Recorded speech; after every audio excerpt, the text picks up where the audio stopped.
పరమ పూజ్యమైన రామకృష్ణ మఠంలో హైదరాబాద్ మహానగరంలో మనం సనాతన ధర్మం దాని రక్షణ విషయంలో రామకృష్ణ వివేకానందుల సేవ అనే దాని మీద 3 రోజుల ప్రవచనం పెట్టుకున్నాం. అందులో ఇవాళ 2వ రోజు. ఈ సనాతన ధర్మాన్ని గురించి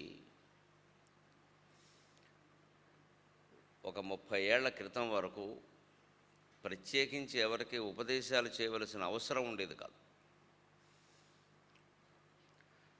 1980 తర్వాత ఈ అవసరం బాగా పెరిగింది. 90 తర్వాత ఇది తప్పనిసరి అయింది. ఇది కూడా భగవంతుడి యొక్క కాల ప్రణాళికలో ఒక భాగమే అనిపిస్తుంది. అన్నీ ఆయన లీలలే. మనం కంగారు పడుతూ ఉంటాం, కానీ అన్నీ ఆయన లీలలే. ఇదివరకు ఎందుకు ఉండేది కాదు అంటే, ప్రతి తల్లి తన పిల్లాడికి కానీ పిల్లకి కానీ పాలిస్తూ, అన్నం తినిపిస్తూ, గోరుముద్దలు తినిపిస్తూ, రాత్రి నిద్రపోయేటప్పుడు కొన్ని, నిద్ర లేవగానే కొన్ని, స్నానం చేస్తూ కొన్ని కథలు చెప్పేది. అవన్నీ సుమారుగా రామాయణం నుంచో, భారతం నుంచో, భాగవతం నుంచో సేకరించిన కథలే. ఆ తల్లికి ఎక్కడి నుంచి ఉండేది ఆ పరిజ్ఞానం అంటే, వాళ్ళ అమ్మగారి నుంచి ఉండేది. దానికి వేరే గురువు అక్కల. ఆవిడకి వాళ్ళ అమ్మగారు గురువు, ఈవిడ వీళ్ళ పిల్లలకు గురువు. అందుకే మన శాస్త్ర సంప్రదాయంలో మాతాచ ప్రథమో గురువు అంటారు. మొట్టమొదటి గురువు ఎవరంటే తల్లే, సందేహమే లేదు. తండ్రి కూడా తర్వాతే, మిగిలిన గురువులందరూ తర్వాతే. మీరు ఎవరిని లోకంలో ఎంత పెద్ద గురువుగా భావించినా వారందరూ తల్లి తర్వాతే, తండ్రి తర్వాతే. మాతాచ ప్రథమో గురువు అన్నారు. అందుకని చివరికి జగద్గురువుగా లోకమంతా కీర్తించినటువంటి శంకరాచార్య స్వామి కూడా తల్లి అనుమతి లేకుండా సన్యాసం పుచ్చుకుందుకు వీలు లేకపోయింది. అది మన శాస్త్ర సంప్రదాయం. ఎందుకంటే ఆ తల్లి నిన్ను ఎందుకు కంది? ఎందుకు ఆవిడ ప్రాణత్యాగానికి సైతం సిద్ధపడి కంది? ఆవిడ కడుపులో నువ్వు ఎందుకు ఊపిరి పోసుకున్నావు? నువ్వు ఏదో సన్యాసమో ఇంకోటో ఉండొచ్చు ఆశ. ఆ తల్లి జీవితం సంగతి ఏమిటి? ఆవిడకి తాళిగట్టిన భర్త సంగతి ఏమిటి? అవి ఏవి చూడకుండా నాకేదో జ్ఞానం కలిగింది, నేను సన్యాసం పుచ్చుకుంటానంటే ఎలాగా? అందుకని మన శాస్త్ర సంప్రదాయంలో మేకు బిగింపు ఎలా ఉంటుంది అంటే, నువ్వు చేయవలసిన పనులు మానేసి ఏదో చేస్తాను అంటే అది ఎంత గొప్పదైనా అది అంగీకరించదు. నువ్వు చేయవలసిన పనే ముందు ముఖ్యం. మనిషికి పాపం అనేది 2 రకాలుగా వస్తుంది. ఒకటి చేయవలసిన పని చేయకపోవడం, 2 చేయకూడని దాన్ని చేయడం.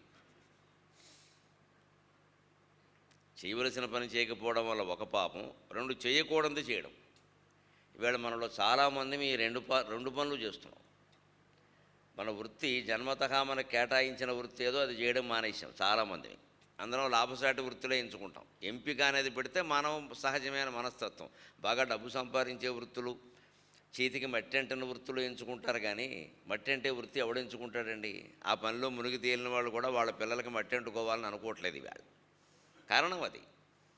మనం ఏదో కొంతమంది బాగున్నాం కదా అనుకోవడం కాదు. మొత్తం సమాజం ఎందుకు సంక్షోభంలో పడింది వేళ అంటే, మనిషి జీవించడానికి ప్రతిక్షణము భయపడాల్సిన పరిస్థితి ఎందుకు వచ్చింది అంటే, ఈ వాతావరణం కారణం.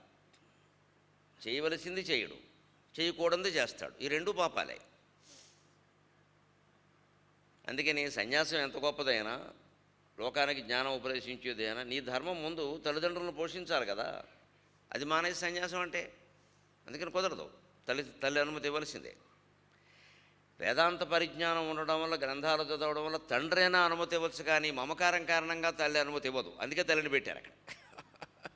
పరీక్షాధికారిని అనుమతి ఇవ్వవలసిన అధికారం ఎవరికి ఇచ్చారని తల్లికి ఇచ్చారు, తండ్రికి ఇవ్వలేదు. సన్యాసానికి తండ్రి అనుమతి అంత ముఖ్యం కాదు, తల్లి అనుమతి ముఖ్యం. ఎందుకంటే ఇవ్వదు, ఎట్టి పరిస్థితుల్లో ఇవ్వదు. దత్తాత్రేయ స్వామి చరిత్రలో అద్భుతమైన వృత్తాంతం ఉంటుంది. శ్రీపాద నరసింహస్వామి, శ్రీపాద శ్రీవల్లభుడు మహానుభావుడు ఆయన. దత్తాత్రేయ స్వామి తర్వాత మళ్ళీ అంతటివాడు. ఆయన పుట్టుకే సన్యాసం. లోకానికి జ్ఞానోపదేశం కోసమే పుట్టాడు ఆయన. పెళ్ళిళ్ళు చేసుకోవడానికి, పిల్లల్ని కనడానికి కాదు. తల్లి దగ్గర అనుమతి తీసుకోవాలంటే తల్లిని అడిగితే తల్లి వ్యతిరేకించింది. నేను ఇవ్వనంది. నిన్ను కన్నది ఇందుకోసం కాదండి, మాట్లాడడానికి వీల్లేదు.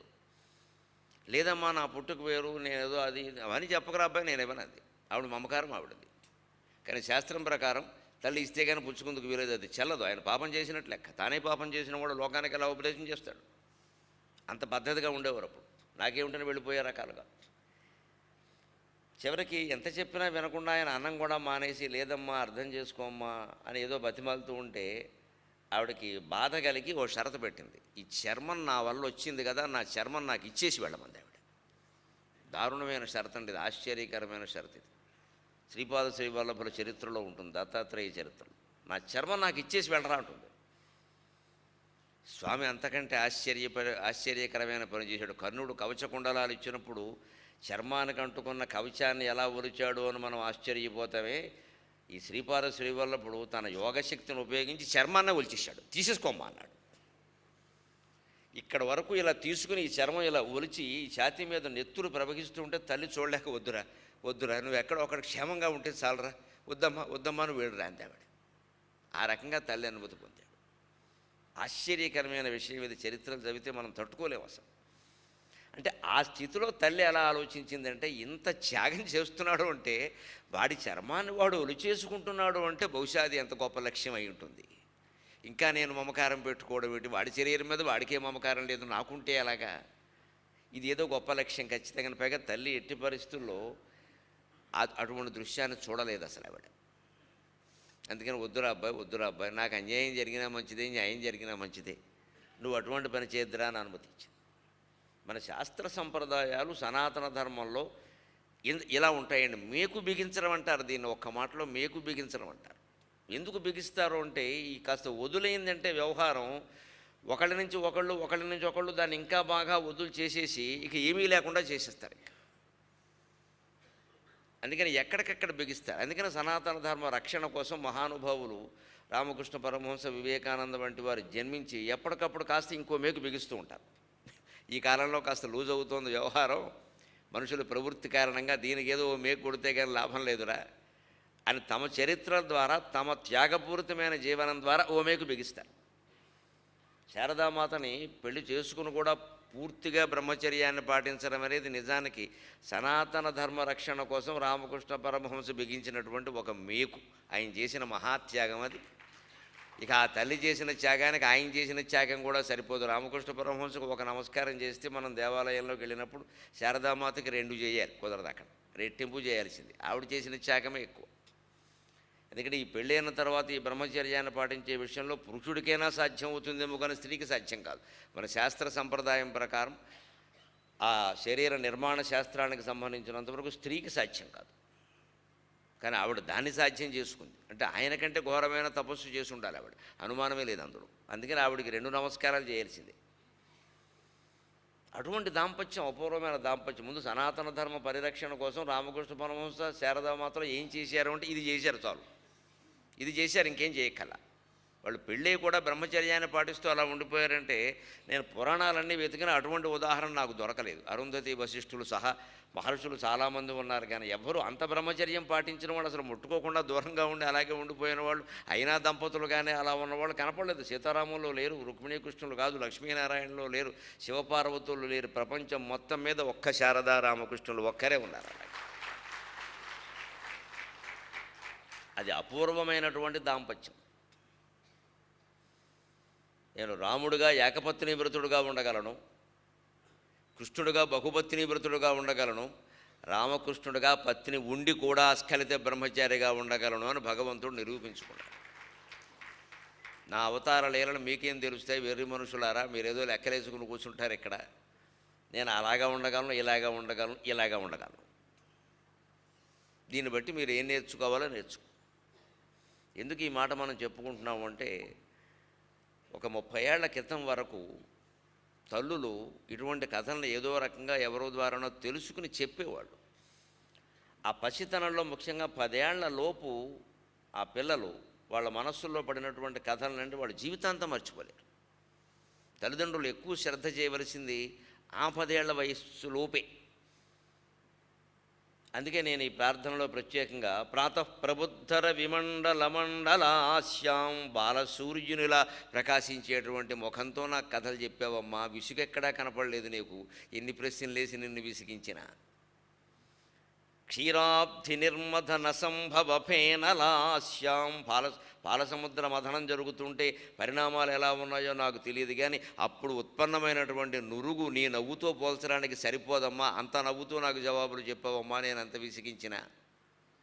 స్వీయాంక నిద్రిత శిశు ప్రసవాభిరామాం. వింటూ వింటూ నేను పడుకున్నా సరే వింటున్నాను అనుకుని ఇంకా చెప్పావమ్మా, నిద్దట్లో వింటే ఇంకా బాగా అర్థమవుతుందని.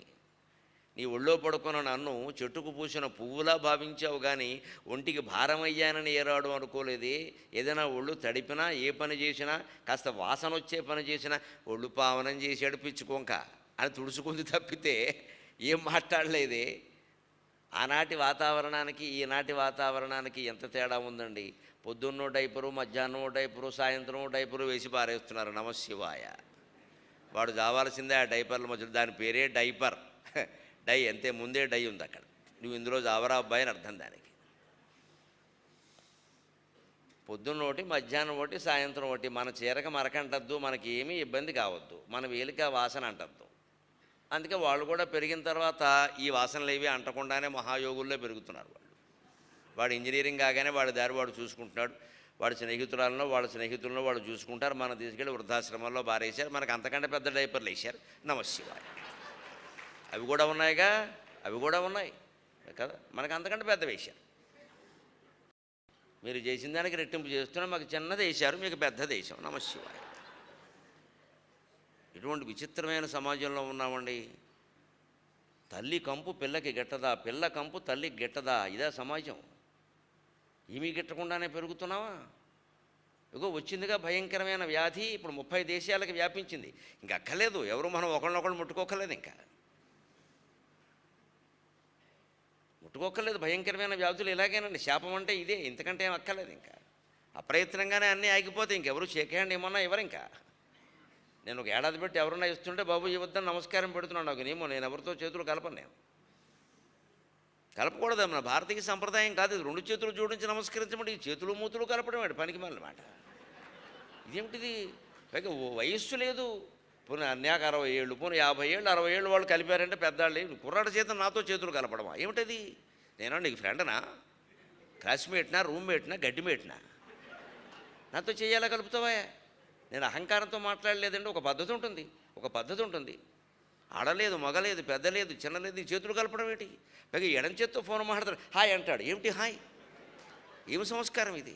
రైల్వే స్టేషన్లో నేను వాడు కనబడడం పాపం అయిపోయింది. ఇదా మర్యాద? మీ మాటలు వింటున్నా ఉంటాడు, వినబడి ఎలా చేస్తాడా? అంటే అదంతే, ఇది ఇంతే. 2-3 ఏళ్ల బట్టి నేను ఈ చేతులు కలపొద్దని చెప్పి ఆయాసపడ్డా. ఇక చెప్పక్కర్లేదు, ఎవడు కలపట్లేదు. ఇంకా కలపడం ఇంకా అయిపోయింది, గంగలో కలిపినట్టే. ఇంకా చుట్టుముట్టే వ్యాధులు ఇలా ఉంటాయండి. మన పిల్లల్ని మనం అసహించుకున్నాం, డైపర్లు వేస్తున్నాం. మన తల్లుల్ని మనం అసహించుకున్నాం, డైపర్లు వేస్తున్నాం, ఎక్కడో పడేసాం. ఇవాళ మనం ఎవరు ఒకరినొకరు దగ్గర చేరలేని పరిస్థితిలోకి వచ్చేసింది ప్రపంచం. అందుకే మనం ఆ రోజులు రావాలి, ఆ రోజులు మళ్ళీ రావాలి, ఆ రోజులు మంచివని ఎందుకు అనుకుంటాం? ఎందుకు? ఒక పక్క పిల్లాడిని మేము విసిగిస్తూ, మేము ఇంట్లో 9 మంది, ఇంకో 2 వెళ్ళిపోయినా చిన్నతనంలో 7 పూర్తిగా బతికం హాయిగాను. ఇంతమంది వేసిన ఎన్ని ప్రశ్నలు, ఇన్ని పెట్టిన ఎన్ని ఇబ్బందులు అన్నీ భరించింది ఆవిడ. అలాగే పెంచింది. మరి ఎలా మర్చిపోతాం? అందుకని ఇన్నేళ్ళు వచ్చినా ప్రతి సభలోనూ ప్రార్థన చేస్తున్నావు, నువ్వు ఎక్కడున్నావో కానమ్మా నా మాటకు పలికితే అంతే చాలే అని. ఆ వాతావరణం మళ్ళీ రావడమే సనాతన ధర్మ పరిరక్షణలో చాలా ముఖ్యమైన విషయం. ప్రాతః ప్రబుద్ధర విమండలమండలాస్యాం క్షీరాబ్ధి నిర్మదన సంభవ ఫేనలాస్యాం స్వీయంక నిద్రిత శిశు ప్రసవాభిరామాం రామాయణాది కథనార్థం అహం హి యాచే.